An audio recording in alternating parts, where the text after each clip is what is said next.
What if I told you that just 40 years ago, China was one of the poorest countries on Earth? Today, it's breathing down America's neck as an economic superpower. This is the incredible story of how a nation transformed from rice fields to skyscrapers, and why it matters to every single one of us. Hey everyone, welcome back to Rukifelo. I'm your host, and today we're diving into one of the most remarkable economic transformations in human history. We're talking about China, a country that went from having an economy smaller than Italy's to becoming the world's second largest economy. Stick around because this story has plot twists that would make Hollywood jealous. Let's rewind to 1978. Picture this. China's economy was worth just $150 billion. That's less than what Apple makes in a single year today.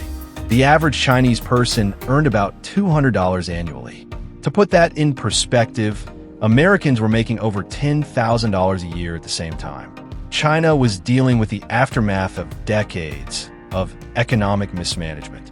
The Great Leap Forward had failed spectacularly, and the Cultural Revolution had left the country isolated and struggling. Most Chinese people were farmers living in poverty, and the country was basically cut off from the global economy. But then something incredible happened that changed everything. In 1978, a man named Deng Xiaoping came to power with a revolutionary idea. It doesn't matter if the cat is black or white, as long as it catches mice. This simple philosophy meant China would embrace whatever economic system worked, even if it meant adopting capitalist ideas. Deng launched what he called reform and opening up. Think of it as China's economic awakening.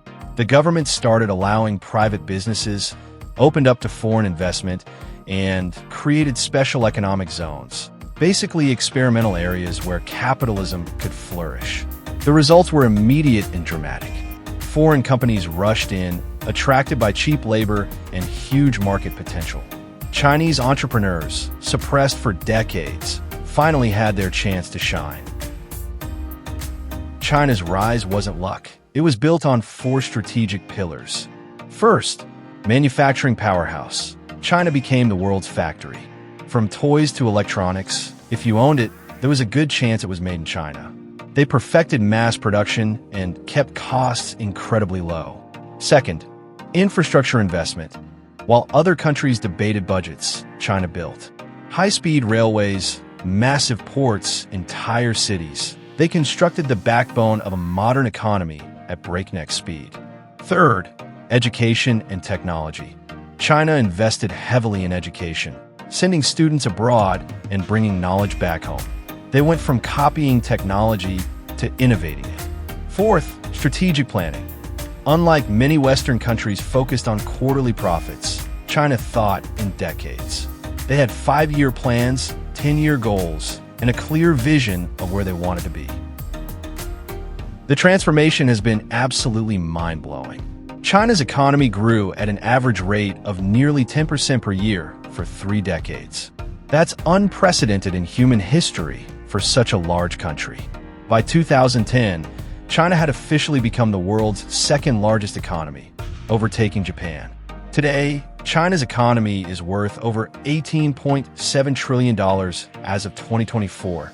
That's more than 120 times larger than it was in 1978.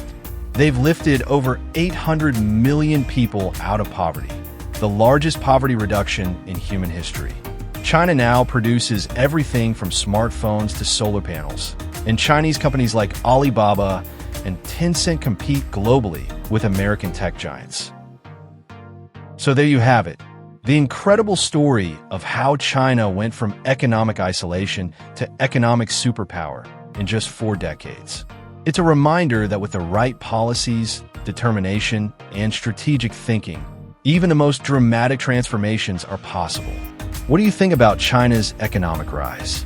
Drop your thoughts in the comments below, and don't forget to subscribe to Rukifelo for more fascinating stories about our changing world. Until next time, keep exploring,